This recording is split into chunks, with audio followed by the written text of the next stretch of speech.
Welcome in CDP nation.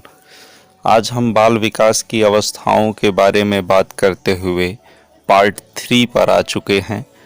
आप लोगों ने पार्ट फर्स्ट पार्ट सेकंड को बहुत प्यार दिया। अब पार्ट 3 की बात करते हैं। आज हम इसमें बाल्यावस्था की बात करेंगे। तो चलिए बिना देर किए देखते हैं बाल्यावस्था में क्या क्या है जो हमारे एग्ज़ाम के लिए महत्वपूर्ण होती है। तो सबसे पहले इसके टाइम की बात कर लेते हैं। तो बाल्यावस्था 6 वर्ष से 12 वर्ष तक होती है। कब से? 6 वर्ष से 12 वर्ष तक होती है। इसके बारे में कुछ कथनों की अगर बात कहें तो रॉस का कथन है कि बाल्यावस्था मिथ्या परिपक्वता का काल है। किसका काल है? मिथ्या परिपक्वता का काल है। वहीं पर कॉल एवं ब्रूस ने इस अवस्था को अनोखा काल की संज्ञा दिया है, यानी कॉल एवं ब्रूस ने इसे एक यूनिक पीरियड के नाम से पुकारा है। अभी तक आपने मेरे चैनल को सब्सक्राइब नहीं किया है तो प्लीज़ इसे सब्सक्राइब कर लीजिए। ज़्यादा से ज़्यादा इसे शेयर करिए, लाइक करिए। आपके जो भी डाउट्स हैं वो आप कमेंट बॉक्स में ज़रूर लिखिए, या जिस टॉपिक पर आप वीडियो पाना चाहते हैं उसे कमेंट बॉक्स में ज़रूर लिखिए।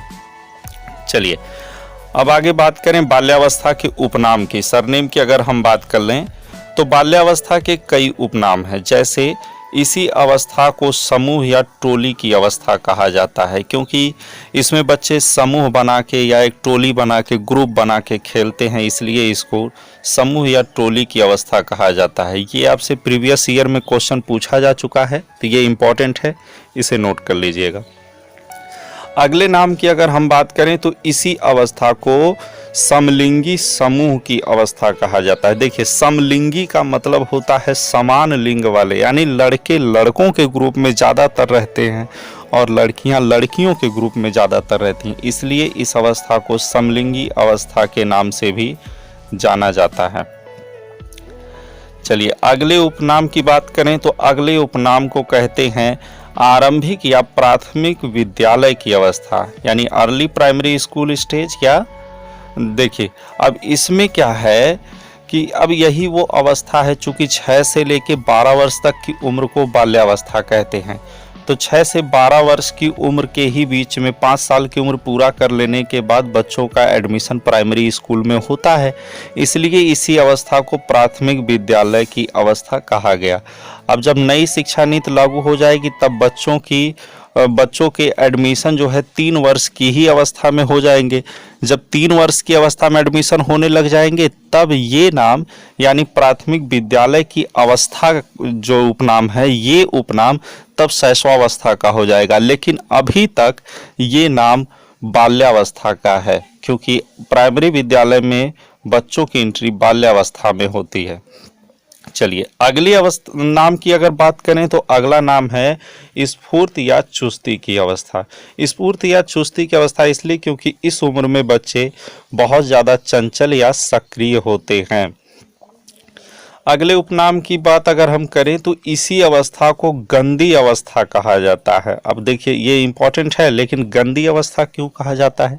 क्योंकि अब तक बच्चा दूसरों पर निर्भर था, लेकिन अब वो धीरे धीरे अपने पर निर्भर होने लगता है। जैसा कि आप फोटो में देख पा रहे हैं, प्राइमरी विद्यालय में आपने एमडीएम करते हुए बच्चों को देखा होगा। उस एमडीएम करते हुए बच्चों में आपने देखा होगा कि सफाई, कुछ ही बच्चे जो सीनियर हैं, जो सीख गए हैं धीरे धीरे, 4th के 5th के बच्चे, वो अपनी सफाई का ध्यान तो देते हैं, लेकिन जो अभी शुरुआती दौर के हैं, जो 1st के हैं, 2nd के हैं, वो सफाई का कुछ विशेष ध्यान नहीं देते। तो इस उम्र में बच्चे खुद पर निर्भर होना शुरू हो जाते हैं, खेल कूद में ज़्यादा समय बीतता है, इसलिए जो है इस उम्र के बच्चे गंदी अवस्था के नाम से भी पुकारे जाते हैं। अगले उपनाम की अगर हम बात करें तो ये जीवन का अनोखा काल कहलाता है। जैसा कि कॉलम ब्रूस ने इसको संबोधित कर रखा है कि यह जीवन का अनोखा काल है, तो बाल्यावस्था को जीवन का अनोखा काल भी कहते हैं। क्यों? क्योंकि इसमें बच्चा बहुत कुछ नए नए चीज़ सीखता है, नए नए गुण सीखता है, उसका समाजीकरण का विस्तार हो रहा होता है, वो दुनिया को समझने लगता है, सब कुछ जानने लगता है, परनिर्भर से आत्मनिर्भर होने लगता है। तो इसीलिए इसे जीवन का अनोखा काल कहा गया है। अगले उपनाम की अगर हम बात करें तो इसे मूर्त चिंतन की अवस्था कहते हैं। देखिए शैशवावस्था को क्या कहा गया था? शैशवावस्था को अतार्किक चिंतन की अवस्था कहा गया था, यानी जिसके सोचने समझने में तर्क का प्रयोग ना के बराबर या होता ही नहीं था। जबकि बाल्यावस्था को मूर्त चिंतन की अवस्था कहा गया। अब बालक ये चीज सोचने लग जाता है कि कोई भी कार्य क्यों हो रहा है, कैसे हो रहा है। सिर्फ फर्क यही है कि वो जिन वस्तुओं को या जिन घटनाओं को अपने सामने देखता है उन्हीं के बारे में अधिकतर तर्क कर पाता है। अगली अवस्था की अगर बात करें तो इसी अवस्था को खेल की अवस्था भी कहा जाता है। क्यों? क्योंकि इस अवस्था में नए नए गैंग बनते हैं, नई नई टोलियां बनती हैं, नए यार दोस्त बनते हैं, तो बच्चे खेलने में सबसे ज़्यादा वक्त बिताते हैं, इसलिए इसको खेल की अवस्था कहा जाता है। अगले उपनाम की बात करें तो इसी अवस्था को वास्तविक जगत में प्रवेश की अवस्था भी कहा जाता है। वास्तविक जगत में प्रवेश की अवस्था का मतलब बच्चों का विद्यालय में प्रवेश होता है, बच्चे पढ़ना शुरू करते हैं, उनका समाजीकरण होता है। समाजीकरण से वो बहुत कुछ सीखते हैं। 10 बच्चे भी अगर हैं तो वो 10 बच्चे 10 घर से आते हैं, 10 कल्चर से आते हैं, 10 तरह का उनका व्यवहार होता है, उन सभी से इनका संयोग होता है, वो सब कुछ सीखते हैं और दुनियादारी को समझने लगते हैं। तो इस प्रकार इस अवस्था को वास्तविक जगत में प्रवेश की अवस्था भी कहा जाता है। और इसी अवस्था को, ये बहुत ही इम्पोर्टेंट टॉपिक है, इसी अवस्था को शर्म तथा गर्व की अवस्था भी कहा जाता है। क्या कहा जाता है? इस अवस्था को शर्म तथा गर्व की अवस्था कहा जाता है, क्योंकि इसी उम्र में बच्चों को शर्म भी बहुत आती है। अगर किसी के सामने आपने इन बच्चों की बुराई कर दी या इनकी डिमेरिट्स काउंट करवा दिए कि ये देर तक सोता है, पढ़ता नहीं है, ये करता है, वो करता है, तो बच्चे बहुत शर्मसार हो जाते हैं, बहुत ही शर्म महसूस करते हैं। और वहीं पे अगर उसकी तारीफ कर दी जाए, उसके अचीवमेंट गिनवा दिए जाए, तो उसे गर्व भी महसूस होता है, वो प्रफुल्लित हो जाता है। इसीलिए इस अवस्था को शर्म तथा गर्व की अवस्था के नाम से भी संबोधित किया गया है। इसके अगले उपनाम की बात करें तो इस अवस्था में सब कुछ जानने की जिज्ञासा रहती है, इसलिए इस अवस्था को कब क्यों कैसे की अवस्था कहा गया है। क्या कहा गया है? कब क्यों कैसे की अवस्था। अगले की अगर बात करें तो इस अवस्था में कई ऐसे काम होते हैं जो आगे चल के बालक के या बच्चे के भविष्य को निर्धारित करते हैं, इसीलिए इस अवस्था को स्वर्ण काल या सुनहरे काल के नाम से भी जाना जाता है। ये आपके प्रीवियस ईयर का क्वेश्चन है कि स्वर्ण काल या सुनहरा काल किसे कहा जाता है, तो स्वर्ण या सुनहरा काल बाल्यावस्था को कहा जाता है। ध्यान में रखिएगा, सांवेगिक विकास का स्वर्ण काल शैशवावस्था है, लेकिन जब सिर्फ स्वर्ण काल की बात करेगा तो वो बाल्यावस्था कहलाएगा। चलिए अब देखते हैं बाल्यावस्था की विशेषताएं। देख लेते हैं बाल्यावस्था में ऐसी कौन कौन सी घटनाएं हैं जो बाल्यावस्था को चिन्हित करती हैं, इसकी विशेषताएं क्या हैं। तो आइए देखते हैं बाल्यावस्था की विशेषताएं। पहली विशेषता की अगर हम बात करें तो पहली विशेषता ये है कि शारीरिक विकास मंद हो जाता है। देखिए शैशवावस्था में शारीरिक विकास तीव्र था, लेकिन बाल्यावस्था में शारीरिक विकास मंद हो जाता है। ठीक, क्यों मंद हो जाता है अभी आगे देख लेते हैं। अगली विशेषता ये है कि अंगों में दृढ़ता का होना। देखिए जब अंगों में दृढ़ता होगी तो थोड़ा सा मंद तो होगा ही। अगर बहुत से ज़्यादा कारीगरों को लगा दिया जाए तो एक दिन में मकान को खड़ा किया जा सकता है, लेकिन फिर एक दिन में मकान क्यों नहीं खड़ा किया जाता? एक दिन में मकान खड़ा कर देना चाहिए, लेकिन एक दिन में मकान सिर्फ इसीलिए खड़ा नहीं किया जा सकता क्योंकि उसकी मजबूती का भी होना ज़रूरी होता है, इसलिए एक दिन में मकान खड़े नहीं हो सकते। तो उसी प्रकार से जब शारीरिक विकास शैशवावस्था में बहुत तीव्र हुआ है तो अब उसमें दृढ़ता की भी आवश्यकता होती है। तो वो दृढ़ता या मजबूती जो शारीरिक दृढ़ता होती है वो बाल्यावस्था में होती। इसी दृढ़ता के होने के कारण बाल्यावस्था में जो वृद्धि होती है वो मंद गति से होती है।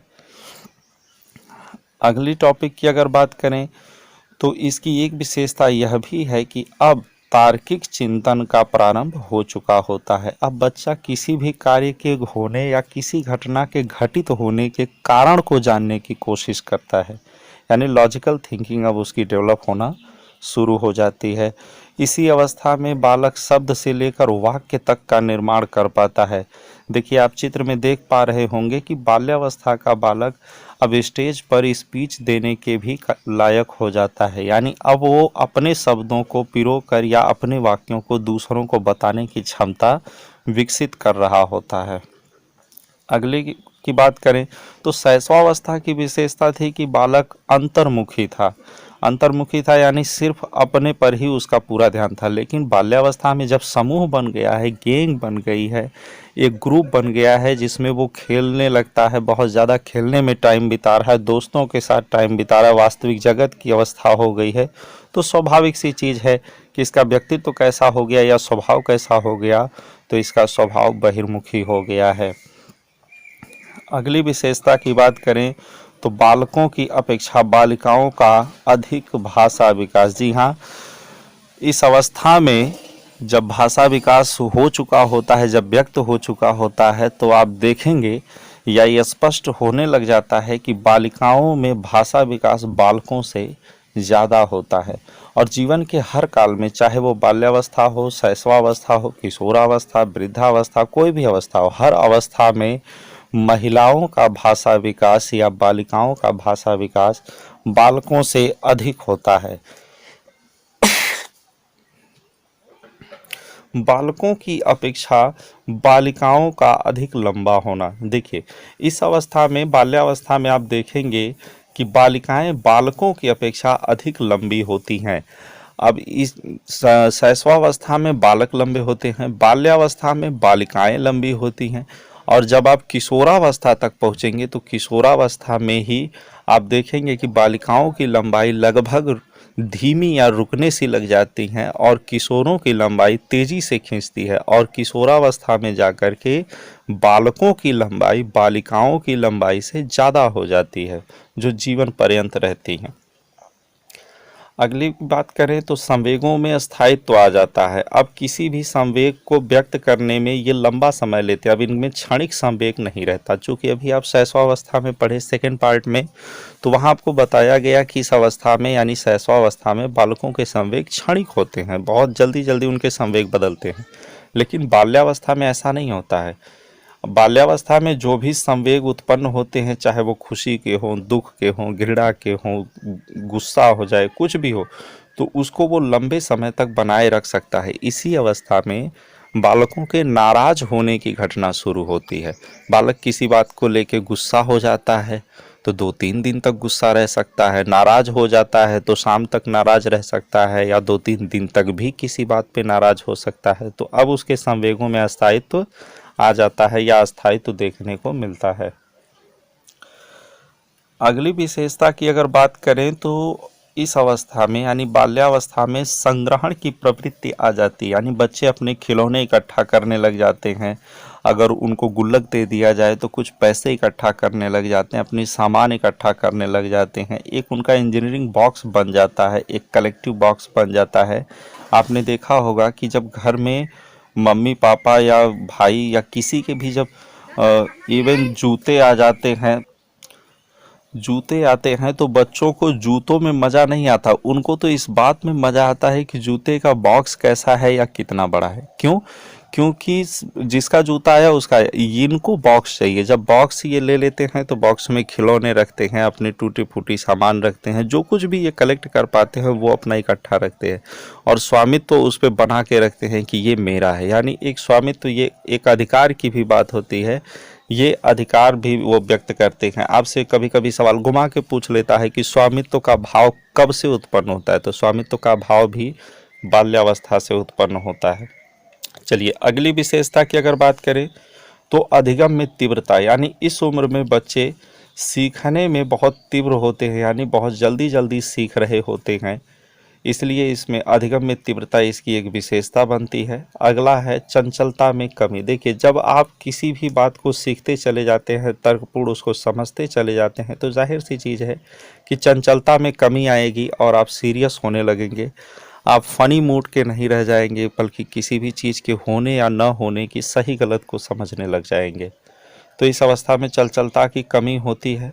अगले की अगर बात करें तो आत्मनिर्भरता की शुरुआत हो जाती है। आत्मनिर्भरता की शुरुआत की बात, जैसा कि आप चित्र में देख पा रहे हैं कि एक बालक खुद से कपड़ा पहनने की कोशिश कर रहा है, जबकि शैशवावस्था में क्या होता था, शैशवावस्था में मम्मी पापा ये काम करते थे। जैसा कि आप दूसरे चित्र में देख पा रहे हैं कि एक बालक है जिसके जूते के लेस को उसकी मम्मी बांध रही हैं, लेकिन कुछ ही देर बाद या कुछ समय बाद आप कह सकते हैं, कुछ उम्र जब बीतती है, जब वो शैशवावस्था नहीं बल्कि बाल्यावस्था की उम्र में होता है, तो वो खुद से उसको बांधना सीख गया है या खुद से बांध रहा है। यानी अब वो किसी कार्य के लिए या अपने काम के लिए घर वालों पर निर्भर न होके खुद पर निर्भर होता है और खुद ही करने की कोशिश कर रहा होता है। अगली विशेषता की बात करें तो बालक परस्पर वस्तुओं में अंतर या समानता कर पाता है। वो बता पाता है कि जो दूसरी वस्तु है वो पहले जैसी ही है या अलग है। जैसा कि आप देख पा रहे हैं चित्र में, एक बालक है, उसको कुछ खिलौने दे दिए गए जिसको कलर वाइज अलग अलग रड में डालने होते हैं। तो कलर वाइज कैसे कर पाएगा? जब वो समानता और अंतर दोनों समझ पाएगा तब इस गेम को पूरा कर पाएगा। अगर नहीं कर पाएगा तो नहीं हो पाएगा। चलिए अगले की बात करें तो ये वही अवस्था है जिसमें बच्चे चोरी करना या झूठ बोलना सीखते हैं। आप चित्र में देख पा रहे हैं, तो बाल्यावस्था में ही बच्चे चोरी करना भी सीखते हैं और झूठ बोलना भी सीख लेते हैं। अगले की अगर हम बात करें तो इसी अवस्था की विशेषता है कि सामयिक इकाइयों का ज्ञान, सामयिक इकाइयों का ज्ञान हो जाता है। जैसे मिनट का ज्ञान होता है, घंटे का ज्ञान होता है, दिन का ज्ञान होता है, सप्ताह साल का ज्ञान हो जाता है। तो इस उम्र में यानी बाल्यावस्था में सामयिक इकाइयों का ज्ञान भी बच्चों को हो जाता है। अगर आप शैशवावस्था के बच्चे से कहें कि तुम्हें अभी मम्मी का दूध नहीं मिलेगा, तुम्हें 3 साल बाद मिलेगा, तो उसको कोई फ़र्क नहीं पड़ेगा। वो इतना ज़्यादा सीरियस नहीं होगा कि 3 साल बाद मिलेगा। उसको यही लगेगा कि बाद कहा जा रहा है तो थोड़ी देर बाद मिल ही जाएगा। लेकिन अगर बाल्यावस्था के बच्चे को कोई खिलौना दिखाया जाए या कुछ देने के लिए कहा जाए और कहा जाए कि तुमको 4 दिन बाद मिलेगा, तो उसको दुख होगा, क्योंकि उसको पता है कि 4 दिन का मतलब क्या, 4 दिन का मतलब क्या होता है। चलिए अगली विशेषता की बात करें तो अगली विशेषता है संवेगों पर नियंत्रण। अब बालक धीरे धीरे अपने संवेग पर नियंत्रण करने लग जाता है। जैसा कि आप चित्र में देख पा रहे हैं कि एक बच्ची गुस्से में तो है, लेकिन उसे व्यक्त नहीं करना चाह रही है कि हम गुस्से में हैं। वो अपने आप को कंट्रोल करने में लगी है कि हमारा इमोशन कंट्रोल में रहे। चलिए अगली विशेषता की बात करें तो रचनात्मक कार्यों में रुचि लेना बालक शुरू कर देता है। अब उसे किसी भी चीज़ को बनाने बिगाड़ने में बहुत मज़ा आता है। अभी हमने जूते के डिब्बे की बात कही या शूज़ बॉक्स की बात कही, तो उसमें काम क्या होता है कि बालक अपनी उन सारी चीज़ों को रखता है जिससे वो नए नए काम कर सकता है, नई एक्टिविटीज़ कर सकता है।